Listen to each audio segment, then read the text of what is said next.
सत्यम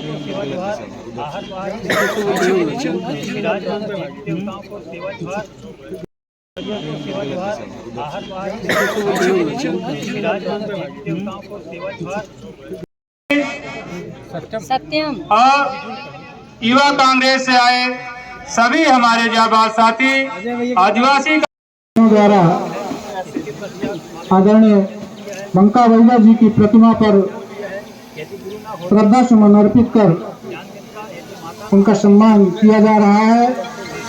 आप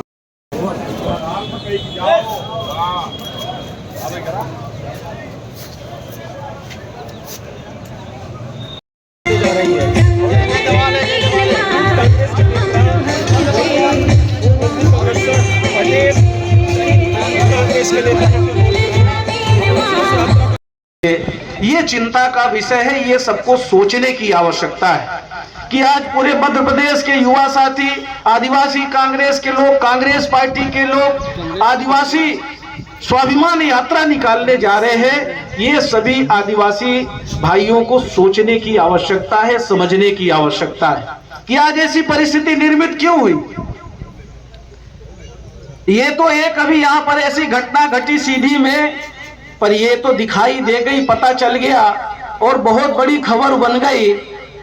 तो मुख्यमंत्री जी ने आदेश देके, जैसा कि करते हैं वो, अपनी कमियों को छुपाने के लिए किसी का घर गिरवा देंगे तो किसी को जेल में डाल देंगे, पर ये नहीं सोचेंगे कि ये व्यक्ति है कौन जो लगातार पूरे मध्य प्रदेश में अपराध कर रहे हैं। इनको संरक्षण कौन सी पार्टी दे रही है, कौन से दल के लोग हैं जो लगातार पूरे मध्य प्रदेश को शर्मसार करने का काम कर रहे हैं। ये चिंता का विषय है।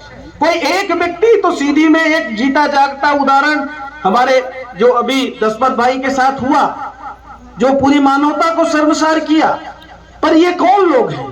सारे के सारे भारतीय जनता पार्टी के लोग मिलेंगे। आए दिन हर जिले में अपराध घट रहा है। सीधी जिले में भी हमारे दलित भाइयों के साथ लगातार घटनाएं घटित हुई है, आदिवासियों के साथ घटनाएं घटित हुई है, और ऐसे ही पूरे मध्य प्रदेश में घटनाएं घट रही है। और मुख्यमंत्री जी पांव धोते हैं। अभिनय करने में तो मास्टर है भाई, वो एक्टिंग करने में बहुत बड़े मास्टर हैं, और हम भी इतने सहज सरल हैं कि उनके अभिनय को हम लोग जो है ना अपने उसमें ले लेते हैं कि यार देखो क्या किया उसने। पर किसके किसके पैर धोएंगे? एक तो अपराध किया नहीं आपने, आप तो लाखों लोगों के अपराधी हो मध्य प्रदेश के। हमारे शिक्षित बेरोजगारों का, जो अनुसूचित जाति जनजाति के नौजवान है, 18 सालों में आपने कोई सरकारी भर्तियां नहीं की। कई लोगों ने फांसी लगा ली, कई लोग कुंठित भावना में चले गए, घर में बैठ गए, उनका भविष्य खराब करने का काम किया। उसके लिए क्या मुख्यमंत्री कितने हमारे शिक्षित बेरोजगारों का, अनुसूचित जाति जनजाति के हो या पिछड़ा वर्ग के लोग हो, सामान्य वर्ग के लोग हो, कितने लोगों के पैर धो गए आप मुख्यमंत्री जी? पूरे भारतीय जनता पार्टी के नेता अपराधी है। ये सोचने और समझने की आवश्यकता है कि किस तरह से हम लोगों के मिले हुए अधिकारों को इन्होंने छीनने का काम किया। आज स्कूलों में शिक्षक नहीं है। एक तरफ डॉक्टर भीमराव अंबेडकर साहब का नारा था, शिक्षित बनो, संघर्ष करो, संगठित रहो, पर इन्होंने तो हमारी शिक्षा ही छीन ली। सरकारी स्कूलों में मास्टर नहीं, बहुत सारी सरकारी स्कूलें बंद कर दी गई। एकीकृत शाला के तहत सरकारी स्कूलों में किनके बच्चे पढ़ते थे? अनुसूचित जाति जनजाति के बच्चे पढ़ते थे, किसानों के बच्चे पढ़ते थे, पिछड़ा वर्ग के बच्चे पढ़ते थे। आज ये स्थिति क्यों पैदा हुई? आप किसके किसके पैर धोगे? आपने तो नौनिहालों का भी भविष्य चौपट किया है, आपने शिक्षित बेरोजगारों का भविष्य चौपट किया है, आपने किसानों का भविष्य चौपट किया, और आपने तो जल जंगल और जमीन के जो संरक्षक हैं, जो हमारे जल और जंगल की और जमीन की रक्षा करते हैं, आपने उनका भी भविष्य चौपट करने का काम किया।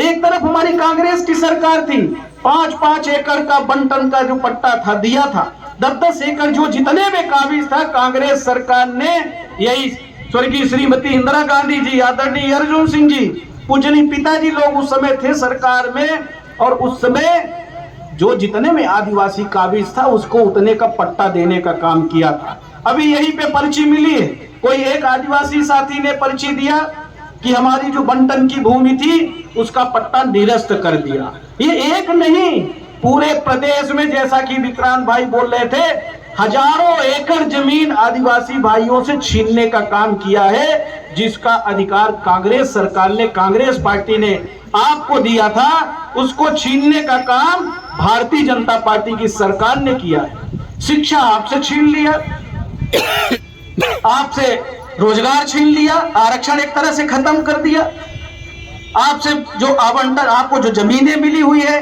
वो छीनने का काम कर रहे हैं।